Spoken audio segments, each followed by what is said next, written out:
Welcome back, everyone. So the ADV160 is back from the hospital with its fourth water pump. The first pump leaked nearly immediately. The second pump arrived damaged. The third pump leaked pretty much immediately after I got it back. This is pump number 4. So, you know, in all of this, I have to give my my local Honda dealer credit. They are handling this professionally and as swiftly as they can. A lot of folks made some comments in the last couple of videos about, you know, the dealer and, oh my God, dealer sucks. It's not a dealer problem. This is a Honda problem. And I don't know any other way to put it. You know, Honda built the pump. Well, they didn't make the pumps. Sweco did. But Honda specified the pump that was to be used on this engine. They determined the supplier, probably the lowest bidder, and they installed it in their factories. They also handled the replacement parts. I'm sorry, this is a Honda problem. The dealer is kind of caught in the middle. And I have decided my next course of action, as much as I love this bike, once I determine it's not leaking anymore, I'm going to pay the loan off, which is, again, it's a small loan. I've been putting my money elsewhere. I took out a small loan to buy this thing. I put a couple thousand down on it. And the whole point was, you know, when I have time or when I have some extra cash on hand, I will pay the damn thing off. But I'm going to pay it off, and I'm going to put the bike up for sale. I'm at a point where I can no longer trust this water pump. I can't trust it. It's let me down too many times, and I wish I never bought the bike in the first place. Which is a shame, because it's a good machine in every other way.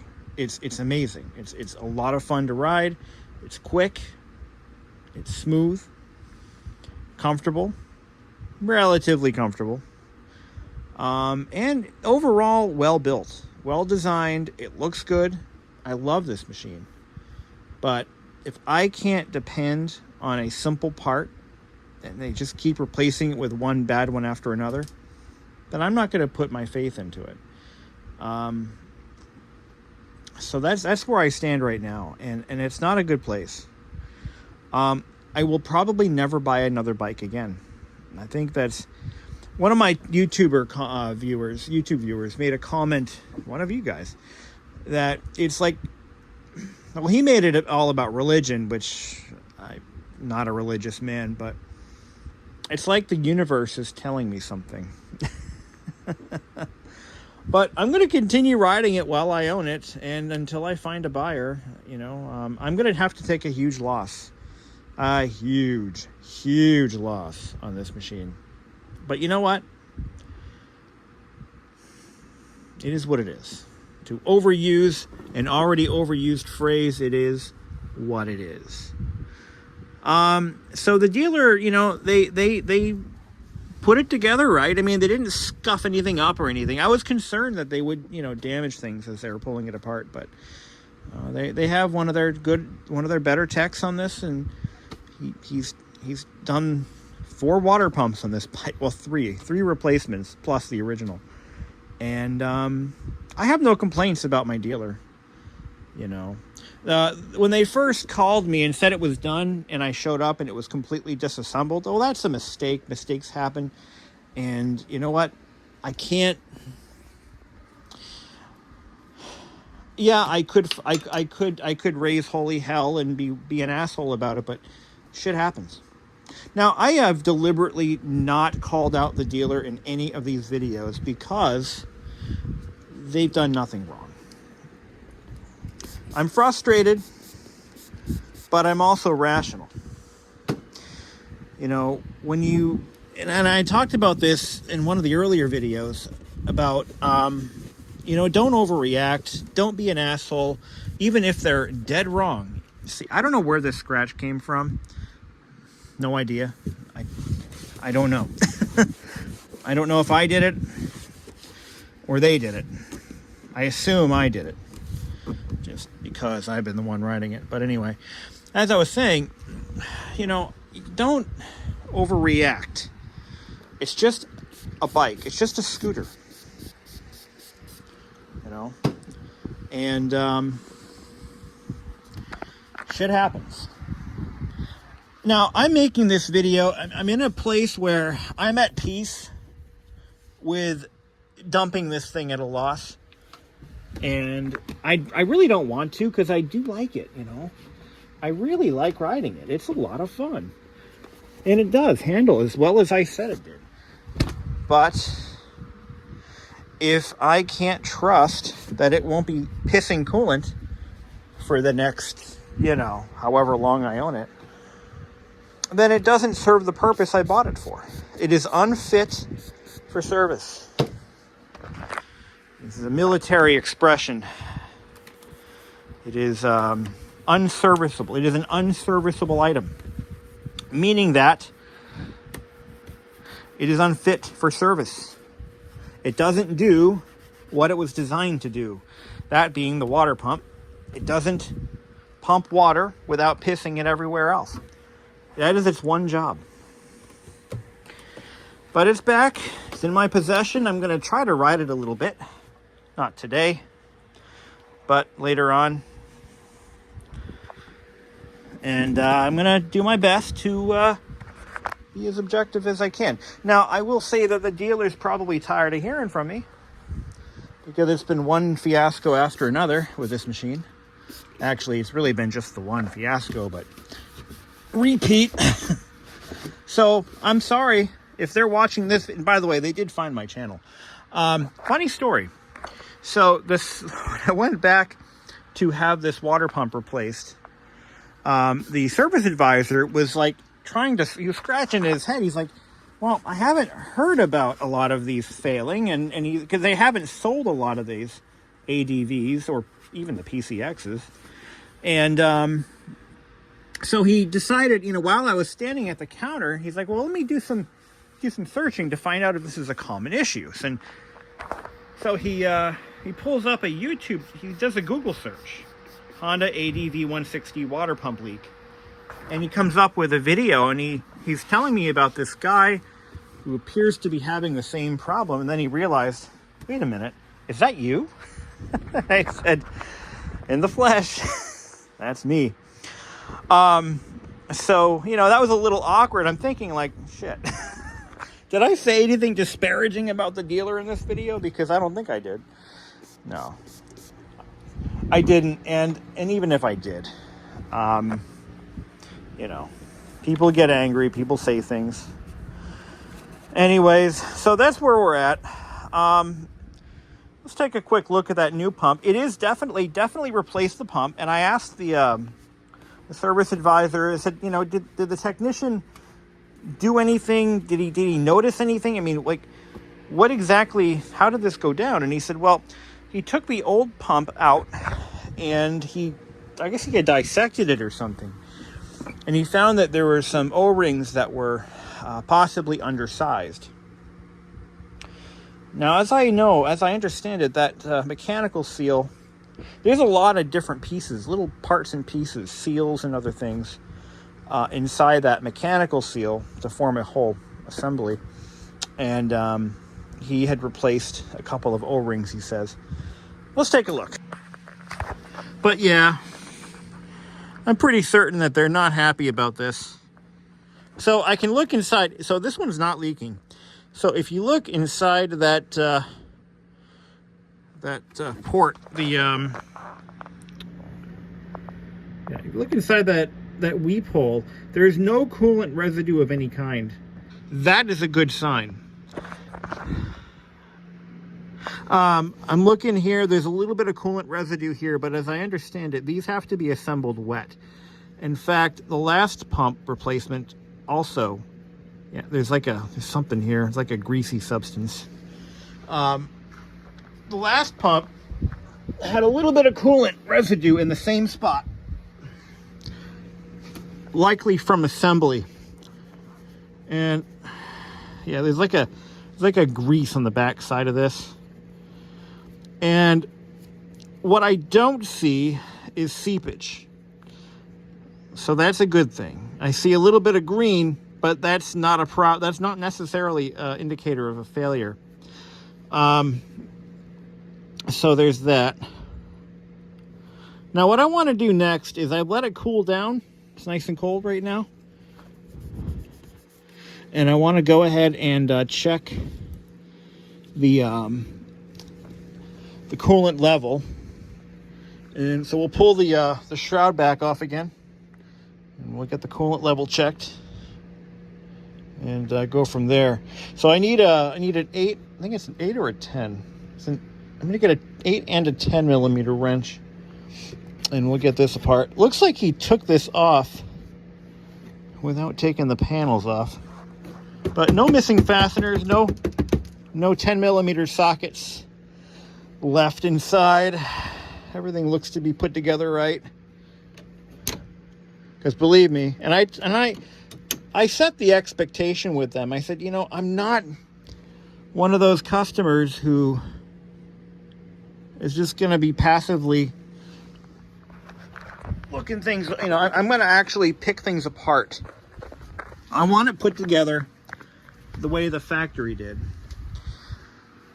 Because I was up front with them about that. I said, I'm probably one of the worst customers you'll ever have. I want it done right, you know, and I'm going to be looking.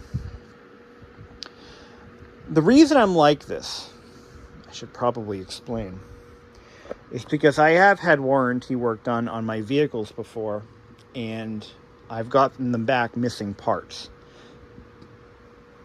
I mean, the engineer designed it with that part in mind. I want to put back the way it came apart. I don't think that's asking a lot. And I said that more or less to this dealer, to the service advisor. I said, you know, I don't want to be that guy, but I am that guy.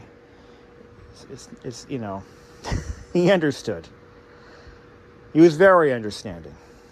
So that's, you know, feather in his cap. So let's check the coolant level and see what we get. So I just want to make another, you know, I've been really thinking this all over, and I've come to the, oh shit, you know what? I needed a nut driver. That's what I needed. Not a ratchet. So what you're going to want to do if you own one of these is get yourself familiar with how to check the fluid levels. I mean, there's a lot of folks who are watching my videos trying to decide whether or not they should buy an ADV160, and I'm not saying no, because like I said, you know, Honda has definitely built a hell of a machine. And of course, if you live in the United States, you're gonna pay up the nose for one. But seriously, I have folks from Thailand who are commenting on these videos, talking about just how cheap these are in Thailand. But we don't live in Thailand. We live in the United States of America, where we should be glad they even have scooters in this country, because they just don't sell. But anyway, let me grab an 8 millimeter nut driver.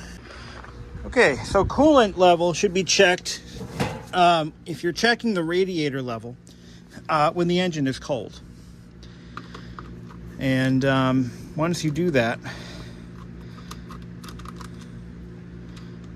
now this, anything that I discuss with the engine, drivetrain, braking system, anything like that also applies to the PCX. It's the same platform.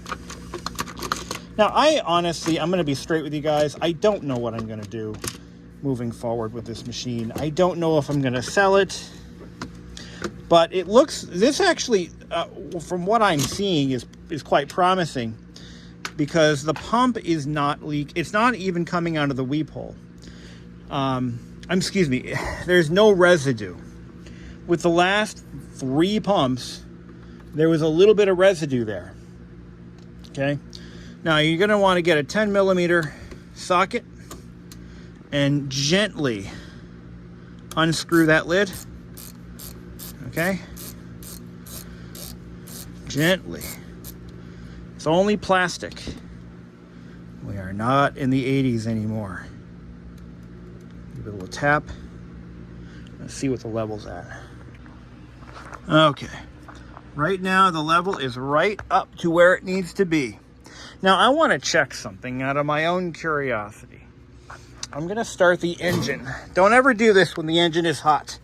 I want to see if we can see any coolant flow and if there's any air bubbles left in the system. So I'm going to open this door for the exhaust. I'm going to rev it up a few times.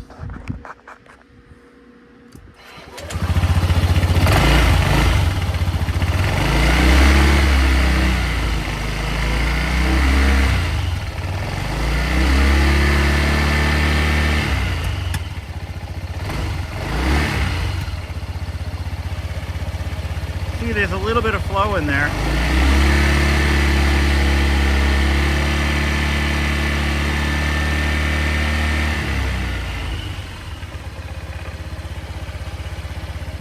Well, not really. Yeah, it's probably not going to show up here.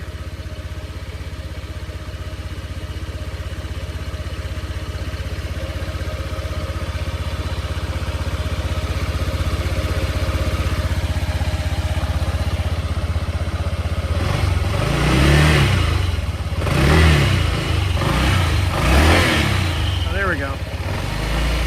It's starting to go. Yep. So that's just to check for any air bubbles that may be present. So if, for example, there was a pocket of air somewhere in there, that's how you're going to work it out. Just rev it a little bit. You want to rev it to the moon. So there we go. We do have a little bit of movement of fluid in there, and that's what we're looking for. All right. So making sure that we don't contaminate the system with any dirt or dust, we're going to wipe this off. Now you'll notice there are 3 seals. Okay?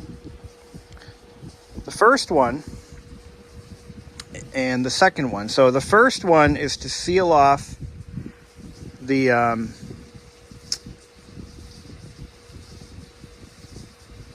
trying to visualize this in my head here. But this cap is designed so that when it's under pressure, there's a spring-loaded mechanism that opens up. And these 2 seals are to isolate that mechanism so that coolant doesn't freely flow out of this cap when it's closed. But this one on the very top, that's the main seal. That's to prevent leakage from the cap as a whole. So we're going to gently screw that back on. You're going to get some coolant leaking out of it. That's okay. You're going to see a couple drops going to fall out of that. All right. So, I mean, as I said before, I mean, who knows what I'm going to do at this point? Am I going to keep the bike for the long haul? Am I going to get rid of it? Am I going to stop riding altogether? I mean, I'm not there yet. Am I disappointed in Honda? Oh, yeah, totally disappointed. I feel like this experience is not what I would ever expected from any Honda product, let alone, a motor scooter. Because, there's only so much cost cutting you can do when you manufacture something to where you start losing the mission. You start to lose what made you popular in the first place. And what made Honda popular and what makes them continually popular to this day is their quality.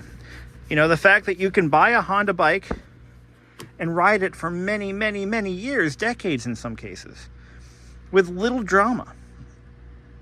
And, that's what has made Honda, what has given them their competitive edge. Again, it's not the fastest machine. It's not the most, you know, off-road. It's not off-road capable. It's none of those things. But what it needs to be is reliable at a minimum, at a baseline. Reliability is what sells these machines. And if Honda's not giving us that, what are they giving us? You know, you pay the Honda tax, you expect Honda reliability. I'm an Apple service tech by trade.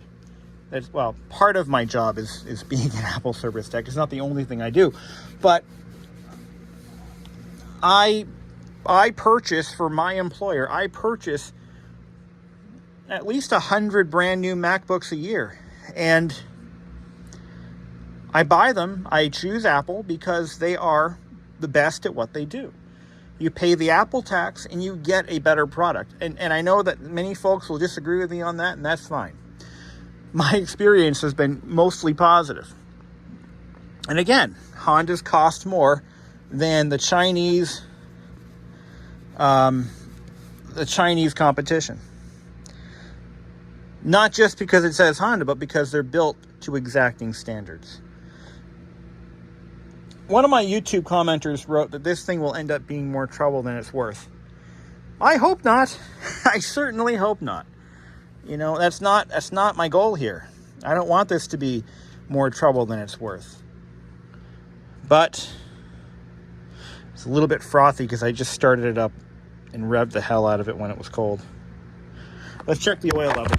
So I changed the oil on this thing a few miles ago. 250 miles is where I changed it. And now it's pretty damn close to 500 miles. So yeah, we're getting somewhere with this thing mileage wise. We're putting some miles on her. Just not as many as I had hoped. Okay, it is cold and it just drew oil up. So it's probably going to be down a little bit, but that's all right. That's okay. So let's put that in there. You never threaded it. Yeah, that's fine. That's fine. Just a little bit under the full mark. Again, I mentioned this before. It's a new motor. It's going to burn oil. As long as it's not leaking oil, we're okay.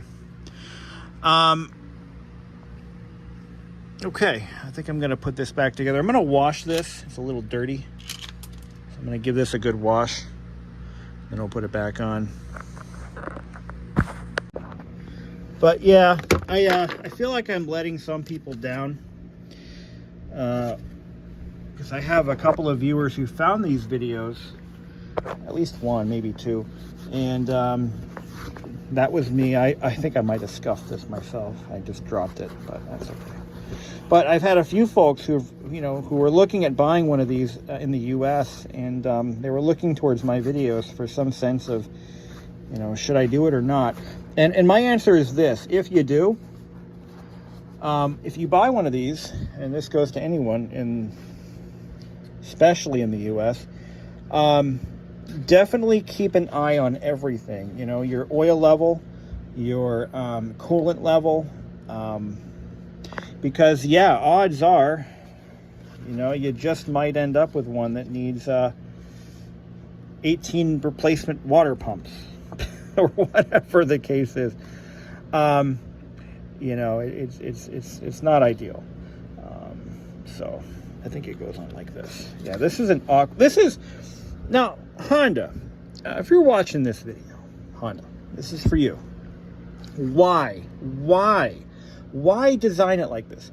Now, there are third-party radiator shrouds that solve this problem. I can buy one at, I think WeBike or WebBike sells them. And the third-party one allows you to check the coolant level without disassembling the goddamn bike. Why, Honda? Why do this? Why do you hate us? Why do you hate your customers? But anyway, I should not have to disassemble anything to do a routine coolant level check, because what's in the reservoir, okay, doesn't necessarily have any bearing on what's in the radiator. Shocker, right? I mean, really, is it that surprising? I mean, come on.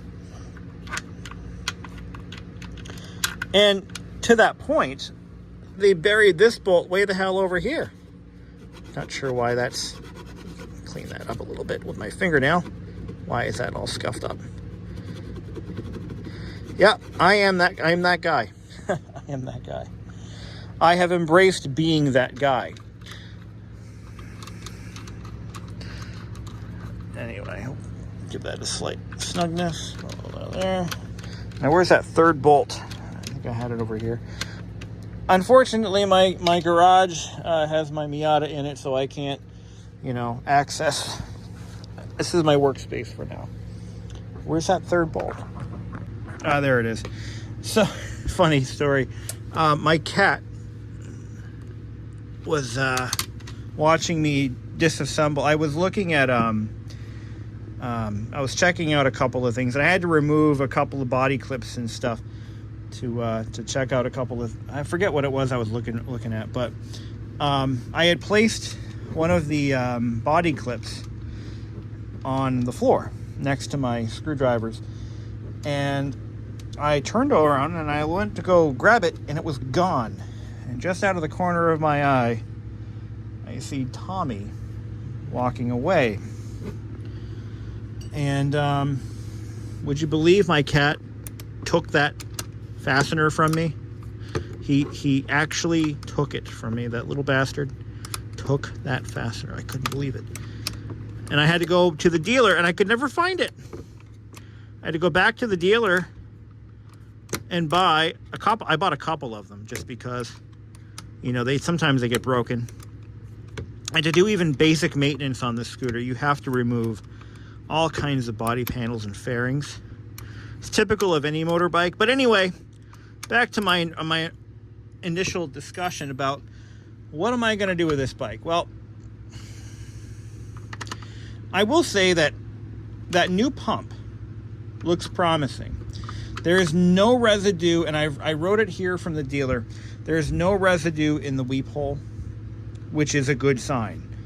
So it's possible that the dealer kind of figured it out, because because they're on alert, they know about this problem, because I'm having this issue. They are being a little more vigilant with this one, and their technician had the foresight to do some digging to see why this may be a repeat problem. Because, and I said this before, while the dealer is getting paid by Honda to do this repair, it's not much money. It's not like their full rate, If I were to walk in off the street, they would charge, I think it's $150 an hour. I mean, it's a lot of money, and that's because of the labor shortage, and younger people don't want to become mechanics. Sad but true.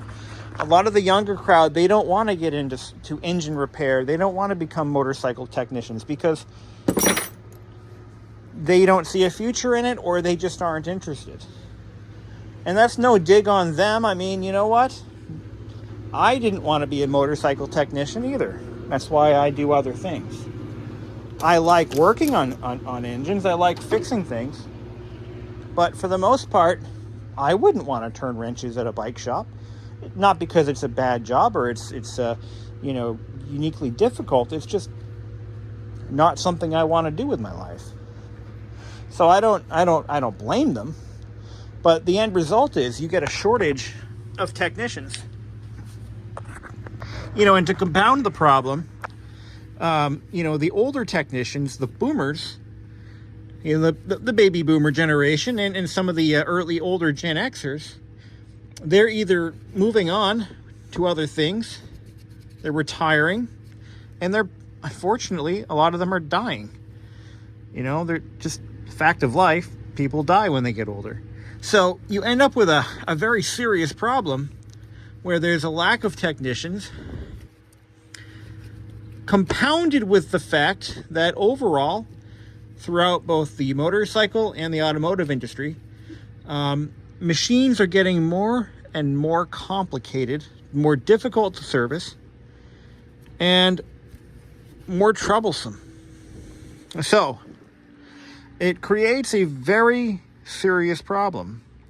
That's definitely, it's not like they pulled a fast one and and threw stop leak in there, you know. No, they replaced it. This pump actually looks nicer than the previous one. The other one had sealant seeping out through the gaps here. And it looks like they changed out some bolts because the other ones had black paint on them. So I don't know why that was. I don't know what caused that. But the end result is you wind up with, you know, you got machines that are breaking down left and right. And this is not just Honda. This is, I think, industry-wide. You know, they're developing major problems, you know, early on. And now you've got a shortage of techs. Nobody wants to work on them. So what happens then? You know, the shop rate goes up. It costs more suddenly to get simple problems fixed. And, you know, that's just the reality that we all face. And it's, again, not a knock on an entire generation, but it's just the way things are going. And it's not a political thing. It's just reality. You know, reality is at odds with the needs of the rest of us. And anyway, so let's just hope for better results this time. Now, if the weather holds out on Saturday, it is my intention to give this thing a run for its money. I'm going to take it on about a 50-mile journey one way, about 100 miles round trip. And we're going to really wring the shit out of this thing. Coolant level looks good. There is no sign of a leak at this stage. Maybe we got it right. And I give credit to the dealer's technician for further investigating to see what might be causing this repeat failure. So everything looks good from my standpoint. Here's to hoping for better. On another note, it is difficult to keep this black plastic looking good. It really is. This isn't a new thing. This is just the way it is. This plastic scratches easily. And a lot of folks might have the inclination to put dressing on it, like like an Armor All. I mean, you can do that, but that stuff washes off with water, and it ends up looking really bad in the end. So, I mean, this bike has probably had scuffs on it from the moment it was uncrated. This little scratch right here, this little scuff here, it's had that since I bought it. I noticed it like after the second day I had it, and oh well, it is what it is. But you can use a product like what's it called? Formula 303, and it does actually look decent for a little while, but it does. I use it on my Miata actually, and it's a decent product. And what it's not supposed to cause any damage to the plastic, which a lot of them do. The older formulas of Armor All had a tendency to bake into the plastic and create a kind of like a lens effect where the UV rays would actually be magnified and cause further degradation. So, all right, so to close out this video, I did take it on about a 20-mile journey. I had to run to the to the local big box hardware store to get some hardware, and